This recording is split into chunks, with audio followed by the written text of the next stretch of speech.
بسم اللہ الرحمن الرحیم۔ حضرت ابراہیم علیہ السلام کے بیٹے حضرت اسماعیل علیہ السلام کو اللہ پاک نے 12 بیٹوں سے نوازا تھا۔ ان 12 بیٹوں کی اولاد بے شمار ہوئی۔ وہ مکہ مکرمہ کے علاوہ حجاز میں بھی ان کا چرچا ہوا۔ ان کے ایک بیٹے کے گھر ایک بیٹا پیدا ہوا جس کا نام کیدار تھا۔ ان کو اللہ پاک نے ایک بیٹا عطا کیا جس کا نام عدنان تھا۔ عدنان کے بیٹے کا نام ماد اور اس کے بیٹے کا نام نزار تھا۔ نزار کے 4 بیٹے تھے، اس میں سے ایک بیٹے کا نام مضر تھا۔ مضر کی نسل میں سے قریش بن مالک کو جنم دیا گیا۔ یہ فہر بن مالک کے نام سے بھی مشہور ہوئے۔ قریش کے بے شمار اولاد ہوئی جو کہ کافی قبیلوں کے اندر پھیل گئی۔ ان کی اولاد میں سے ایک بیٹا کساب بہت مشہور ہوا جس کے 3 بیٹے تھے۔ ان میں سے ایک بیٹے کا نام مناف تھا جس میں ایک بیٹے کا نام ہاشم تھا۔ ہاشم کی شادی مدینہ کے نامی گرامی سردار کی بیٹی سے طے پائی۔ ان کے گھر ایک لڑکے نے جنم لیا۔ اس لڑکے کا نام شیبہ رکھا گیا تھا۔ اس کے پیدا ہوتے ہی اس کے والد کا وصال ہو گیا تھا۔ ان کے بھائی مطلب مکہ کے سردار بن چکے تھے۔ ہاشم کے بیٹے کی پرورش مدینہ منورہ میں کی جا رہی تھی۔ جب مطلب کو ان کی جوان ہونے کے بارے میں پتا چلا تو انہوں نے اپنے بھائی کے بیٹے کو اپنے پاس مکہ لانے کا فیصلہ کیا۔ جب مطلب اپنے بھائی کے بیٹے کو لے کر مکہ آئے تو مکہ والوں نے سمجھا کہ یہ مطلب کا غلام ہے۔ مطلب نے لوگوں کو جمع کیا اور سب کے علم میں یہ بات لایا کہ یہ میرے بھائی کا بیٹا اور میرا بھتیجا ہے۔ ہر کوئی اس کو مطلب کا غلام کے نام سے پکارنے لگے، اس لیے شیبہ عبد المطلب کے نام سے مشہور ہو گئے۔ اس سے معلوم ہوتا ہے ہر کوئی شیبہ کو عبد المطلب کے نام سے بلانے لگا۔ اس طرح عبد المطلب ان کا لقب پڑ گیا۔ اس سے مراد ہے کہ مطلب کا غلام۔ آج بھی ہر کوئی حضرت محمد صلی اللہ علیہ وآلہ وسلم کے دادا کو اسی نام سے یاد کرتا ہے۔ بہت ہی کم لوگ آپ کے دادا کا اصل نام یعنی شیبہ جانتے ہیں۔ عبد المطلب کے گھر اللہ پاک نے بیٹے پیدا کیے۔ ان کے نام عبداللہ، حمزہ، ابو طالب، عباس، ابو لہب، حارث، زبیر اور عبد الرحمن ہیں۔ اس میں سے عبداللہ کے گھر اللہ تعالیٰ نے نبی کریم کو پیدا فرمایا۔ حضرت عبد المطلب کے بیٹوں میں سے سب سے حسین و جمیل عبداللہ تھے۔ مکہ پر قبیلہ جرہم کے لوگوں کا عروج تھا۔ وہ بیت اللہ کے نگران تھے۔ انہوں نے بیت اللہ کی بے حرمتی کرنا شروع کر دی۔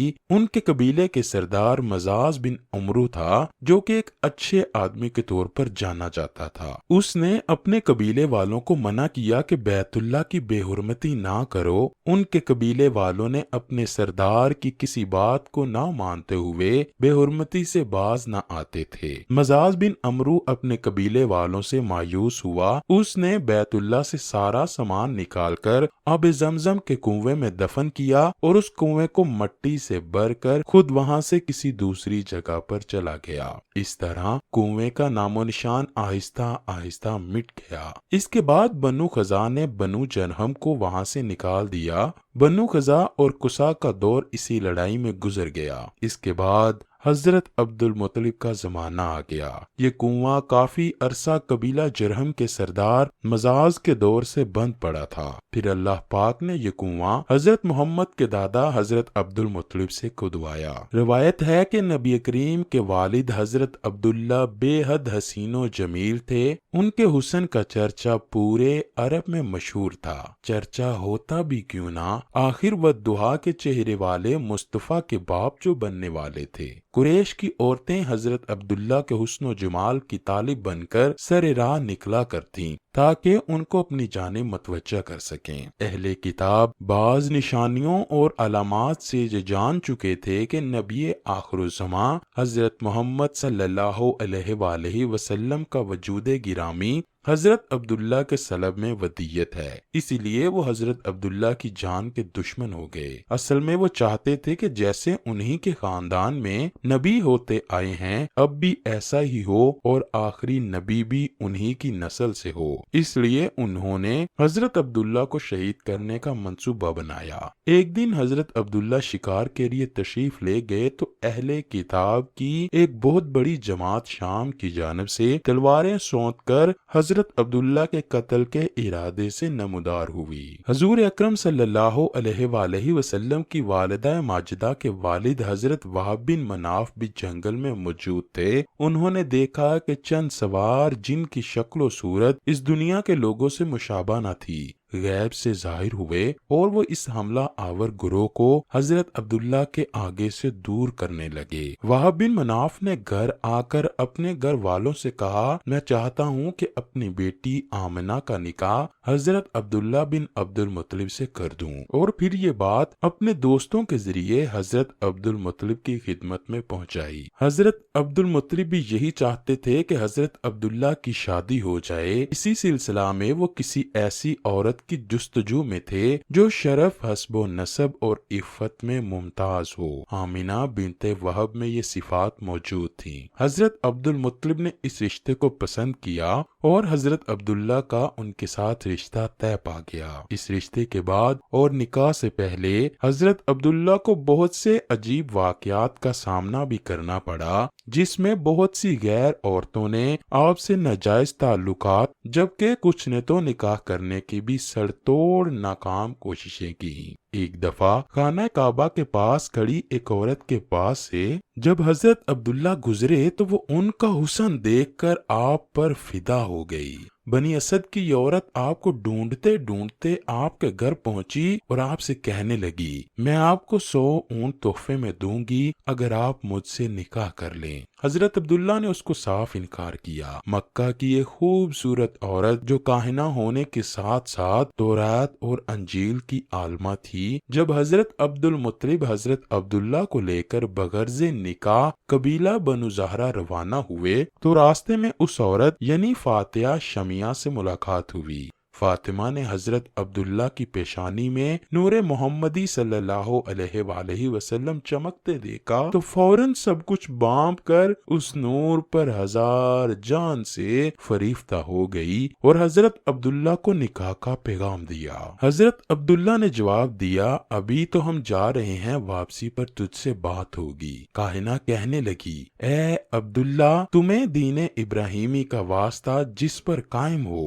میرے سوا کسی سے پہلی صحبت مت کرنا۔ یہ کہ اس نے اپنے حسن کے جلووں اور جادو سے حضرت عبداللہ کو قابو کرنا چاہا، لیکن آپ اللہ کے حکم سے اس عورت کے چنگل سے پاک و طاہر نکل گئے۔ قبیلہ بنو زہرہ کے مرحوم سردار وہب کی بیٹی اور موجودہ سردار وہیب کی بھتیجی بی بی آمنہ کی اعلیٰ ترین سیرت و کردار کے چرچے زبان زد عام تھے۔ آپ بھی حضرت عبداللہ کی مانند حسین و جمیل اور حسین و صورت کا مکمل اور بے مثل نمونہ تھیں۔ حضرت عبداللہ اپنے والد کے ہمراہ قبیلہ بنو زہرہ پہنچے۔ یہاں حضرت عبد المطلب نے اپنے لاڈلے بیٹے کے ساتھ حضرت بی بی آمنہ کے نکاح کی خواہش کا اظہار کیا۔ وہیب کو قریش مکہ کے اعلیٰ ترین گھرانے کے اتنے بہترین رشتے سے بھلا کیوں کر انکار ہو سکتا تھا؟ چنانچہ حضرت عبداللہ کا نکاح حضرت بی بی آمنہ سے ہو جاتا ہے اور یوں دو پاکیزہ روحیں نکاح کے بندھن میں بندھ جاتی ہیں۔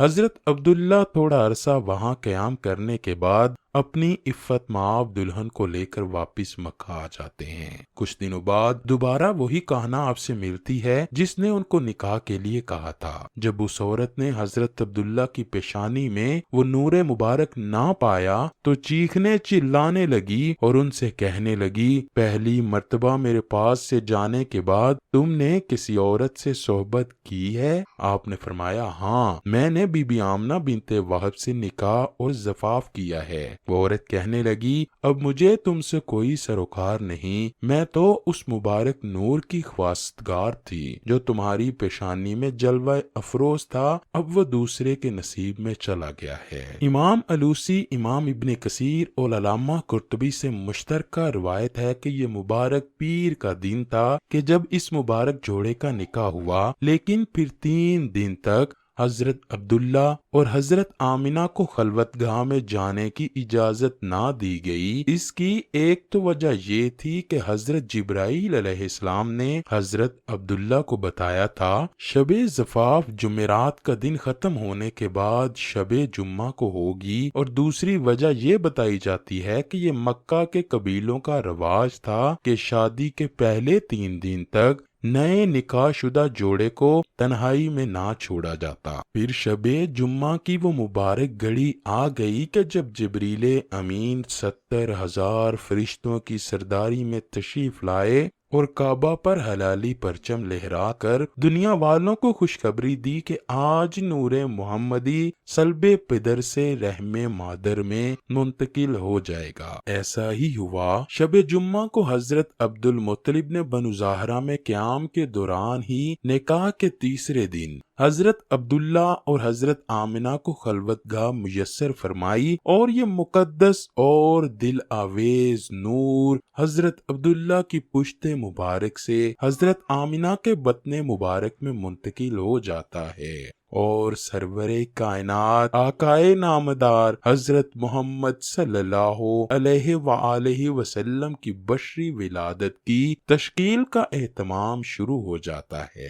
اسی رات ابلیس لعین کا تخت الٹ گیا اور یہ مردود بارگاہ الہی میں 40 دن بحر و بر مارا پھرتا رہا، اور فرتے غم و کثرت غیظ و غضب میں سیاہ و سوختہ ہو کر کوہ ابو قبیس کے دامن میں جا کر رونے لگا۔ حضرت ابن عباس سے یہ روایت سند صحیح کے ساتھ مروی ہے کہ جس رات نور محمدی حضرت آمنہ کے سپرد ہوا، اس کی تمام کاہنوں کو اطلاع ہوئی اور وہ ایک دوسرے سے مشورے کرنے لگے۔ مشرق و مغرب کے چرند و پرند اور بحری جانوروں نے ایک دوسرے کو مبارکباد دی۔ وہ وقت آنے والا ہے جب خطہ زمین نور مصطفی سے منور ہو جائے گی۔ قریش کے پالتو جانوروں نے آپس میں کہا کہ جناب آمنہ نور مصطفی سے مشرف ہو گئی ہیں، اور ان سے ایسی شخصیت ظہور میں آئے گی جو زمین کی امین اور اس کی ظلمت کو دور کرنے والی ہوگی۔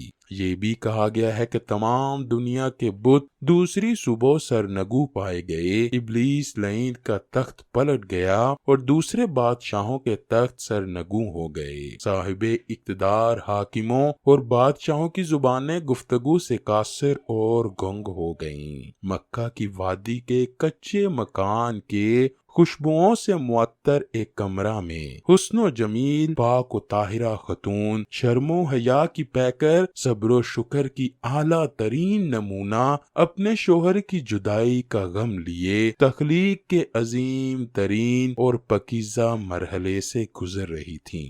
آج کی رات ان کی زندگی کی سب سے خوبصورت رات تھی، کیونکہ یہ کائنات کے حسین ترین ہی لمحات تھے کہ آج وہ ہستی اس دنیا میں جلوہ گر ہونے والی تھی جن کے لیے یہ ساری کائنات سجائی اور سنواری گئی تھی، جن کی محبت کی خوشبو اللہ پاک نے سارے عالم میں سمو دی تھی۔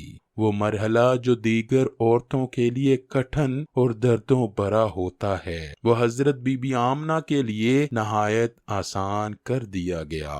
چاروں طرف ایسا نور پھیل گیا کہ شام کے محلات بھی حضرت آمنہ کو نظر آنے لگے۔ فتح الباری جلد 6 صفحہ نمبر 454 پر علامہ ابن حجر اسقلانی لکھتے ہیں کہ حضرت عثمان ابی العاص اپنی والدہ سے روایت کرتے ہیں، وہ فرماتی ہیں کہ نبی محترم کی ولادت پر میں حضرت آمنہ کے پاس حاضر تھی۔ جب انہیں درد ذیل لاحق ہوا تو میں نے دیکھا کہ آسمان کے ستارے اس قدر نزدیک ہو گئے گویا مجھ پر گر پڑیں گے۔ یہ دیکھ کر ہم حجرہ سے باہر نکلیں، دوبارہ اندر گئیں تو حضور پیدا ہوئے اور ایک ایسا نور نکلا کہ جس سے سارا گھر روشن ہو گیا۔ اس حدیث کی شاہد حضرت ارباز بن ساریہ کی حدیث ہے۔ وہ فرماتے ہیں کہ میں نے حضور علیہ الصلوۃ والسلام کو فرماتے سنا، میں اس وقت خاتم النبیین تھا جب آدم علیہ السلام اپنے خمیر میں تھے، اور اس کے متعلق میں تمہیں بتاؤں گا کہ بے شک میں ابراہیم کی دعا، عیسیٰ علیہ السلام کی بشارت ہوں، اور اپنی والدہ ماجدہ کی وہ خواب ہوں جو انہوں نے دیکھی تھی، اور بے شک انبیاء کے والدین کو سچے خواب دکھائے جاتے ہیں۔ اور حضور کی والدہ ماجدہ نے حضور علیہ الصلوۃ والسلام کو جنتے وقت ایک ایسا نور دیکھا تھا کہ جس سے شام کے محلات روشن ہو گئے تھے۔ اس حدیث کو امام ابن حبان و حاکم نے صحیح کہا، اور امام احمد کے نزدیک ابو امامہ کی حدیث اسی کی مانند ہے، اور ابو اسحاق نے ثور سے بروایت خالد بن معدان حضور صلی اللہ علیہ وآلہ وسلم کے اصحاب سے بھی اسی کی مانند روایت کیا ہے، اور اس روایت میں ہے کہ اس نور کی وجہ سے ارض شام کا شہر بصرہ روشن ہو گیا۔ جبکہ ابن کثیر اسی واقعے کو اس طرح روایت کرتے ہیں کہ ولادت باسعادت کے وقت جو نور محمدی چمکا، اس کی روشنی میں ملک شام کے شہر بصرہ کے اونٹوں کی گردنیں چمکنے لگیں، چونکہ حضور کی خلقت بے نظیر، لطیف و نظیف اور نورانی ہے، کسی قسم کی غلاظت و کثافت جس میں اقدس میں نہیں پائی جاتی۔ اسی لیے حضور علیہ الصلوۃ والسلام کا پسینہ مبارک بلکہ تمام جسم اقدس حتیٰ کہ خون مبارک بھی انتہائی خوشبودار تھا۔ محمد بن سعد نے ایک جماعت سے حدیث بیان کی ہے کہ اس میں سے عطا اور ابن عباس رضی اللہ تعالی عنہ بھی ہیں کہ آمنہ بنت وہب کہتی ہیں کہ جب آپ نبی کریم میرے بطن سے جدا ہوئے تو آپ کے ساتھ ایک نور نکلا جس کے سبب مشرق و مغرب کے درمیان سب روشن ہو گیا۔ پھر آپ زمین پر آئے اور دونوں ہاتھوں پر سہارا دیے ہوئے تھے۔ پھر آپ نے خاک کی ایک مٹھی بری اور آسمان کی طرف سر اٹھا کر دیکھا۔ حضرت امام ابو نعیم اصفہانی دلائل النبوہ میں بیان کرتے ہیں کہ حضرت حسان بن ثابت رضی اللہ تعالی عنہ سے نقل ہے کہ میں 7 یا 8 برس کا تھا اور دیکھی سنی بات کو سمجھتا تھا۔ ایک دن صبح کے وقت ایک یہودی نے یکایک چلانا شروع کیا، اے جماعت یہود سنو! سب جمع ہو گئے اور میں بھی سن رہا تھا۔ کہنے لگا، احمد کا وہ ستارہ آج شب طلوع ہو گیا ہے جس کی ساتھ میں آپ پیدا ہونے والے تھے۔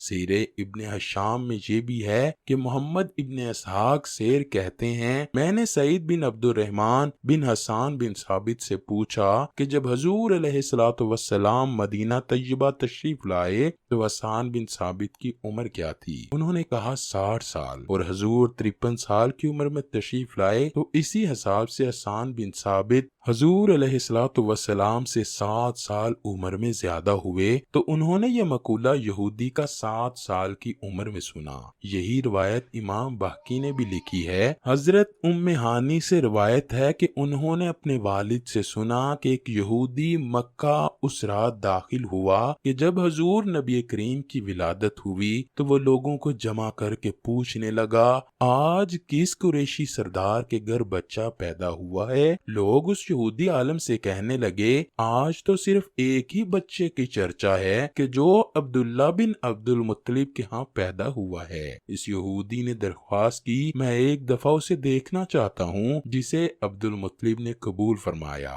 اس یہودی نے دونوں شانوں کے درمیان مہر نبوت دیکھی تو بے ہوش ہو گیا۔ جب ہوش میں آیا تو چلا اٹھا، بے شک اے گروہ قریش، سن رکھو یہ بچہ تم پر غلبہ حاصل کرے گا اور مشرق و مغرب سے اس کی خبریں آئیں گی۔ سرور کائنات آقا نامدار حضرت محمد صلی اللہ علیہ وآلہ وسلم پاکیزہ بدن، ناف بریدہ، ختنہ کیے ہوئے، خوشبو میں بسے ہوئے بحالت سجدہ مکہ مکرمہ کی مقدس سرزمین میں اپنے والد ماجد کے مکان کے اندر پیدا ہوئے۔ باپ کہاں تھے جو بلائے جاتے اور اپنے نو نہال کو دیکھ کر نہال ہوتے؟ وہ تو پہلے ہی وفات پا چکے تھے۔ دادا بلائے گئے جو اس وقت طواف کعبہ میں مشغول تھے۔ یہ خبر سن کر حضرت عبد المطلب بے حد خوش ہوئے اور فرماتے ہیں کہ میں نے دیکھا کہ ارکان کعبہ سے آوازیں آ رہی ہیں، پھر میں نے سنا تو کوئی کہہ رہا تھا، تمہارے پاس رسول اللہ تشریف لے آئے ہیں۔ جب میں نے بتوں کو دیکھا تو وہ سب کے سب اوندہ منہ پڑے تھے۔ پھر فرماتے ہیں جب میں گھر پہنچا تو دیکھا کہ گھر کے اوپر عجیب قسم کے خوبصورت پرندے اڑ رہے ہیں اور گھر کے اندر سے روشنی اور مشک و عنبر سے بھی بہتر خوشبو آ رہی تھی۔ اس کے بعد حضرت عبد المطلب نے والہانہ جوش محبت میں اپنے پوتے کو کلیجے سے لگا لیا، پھر کعبہ میں لے جا کر خیر و برکت کی دعا مانگی اور محمد صلی اللہ علیہ وآلہ وسلم نام رکھا۔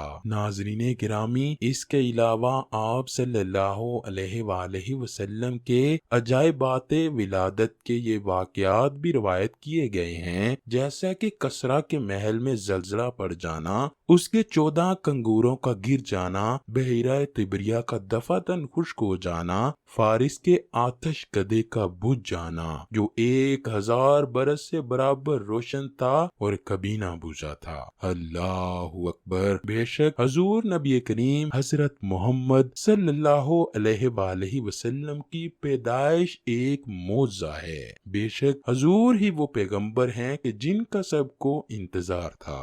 آپ ہی کی تشریف آوری کی خبریں تمام انبیاء کرام دیتے رہے۔ آپ صلی اللہ علیہ وآلہ وسلم کا نام آسمانوں میں محمود، تورات میں موید، زبور میں ہادی، انجیل میں احمد، قرآن میں طٰہٰ، یاسین اور محمد صلی اللہ علیہ وآلہ وسلم ہے۔